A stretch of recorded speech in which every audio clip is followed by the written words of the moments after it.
तो मैं ये कह देना चाहता हूँ कि गांधी से बड़ा कोई हिंदू नहीं था, लेकिन गांधी के हे राम से बाकी कौमें डरती नहीं थीं। आज के समय में अहिंसा को कायरता और कमज़ोरी का प्रतीक समझा जाता है, लेकिन गांधी कभी मरते नहीं हैं, क्योंकि गांधी एक विचार का नाम है। गांधी एक व्यक्ति का नाम नहीं है और विचार सदैव जीवित रहता है।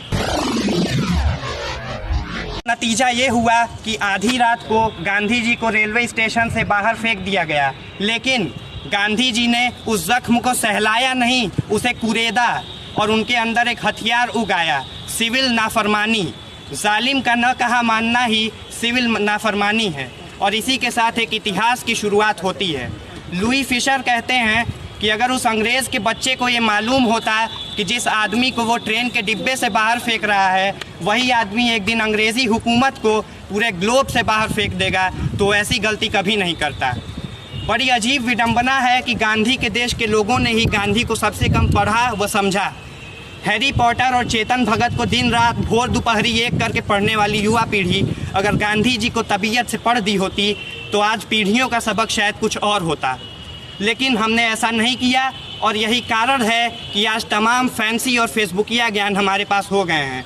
जैसे बंटवारे का शाश्वत कारण गांधी जी को मानना और गांधी जी को मुस्लिम परस्त कह देना। तो मैं ये कह देना चाहता हूँ कि गांधी से बड़ा कोई हिंदू नहीं था, लेकिन गांधी के हे राम से बाकी कौमें डरती नहीं थीं, क्योंकि गांधी भारत में धर्मनिरपेक्षता के प्रतीक थे। आज के समय में अहिंसा को कायरता और कमज़ोरी का प्रतीक समझा जाता है, लेकिन लोग ये भूल जाते हैं कि विश्व की सबसे बड़ी सेना से आप हथियार से लड़ाई नहीं कर सकते। उसके लिए आपको एक ऐसा हथियार चुनना होगा जिसका मुकाबला वो न कर सकें, और वो हथियार है अहिंसा। गांधी जी का कहना था कि आँख के बदले आँख फोड़ने से तो पूरी दुनिया ही अंधी हो जाएगी। उनका ये भी मानना था कि ऐसी पढ़ाई जो आपके हुनर को बढ़ावा न दे वो बदतमीज़ी की पढ़ाई है। गांधी जी और तमाम नेताओं और सेनानियों के बलिदानों, आंदोलनों और जेल यात्राओं के फलस्वरूप 15 अगस्त सन 1947 को हमें आज़ादी मिली, और हम देशवासी गांधी जी को इतना चाहते थे कि अगले ही वर्ष उन्हें 3 गोलियां मारकर उनकी यही समाधि बना दी।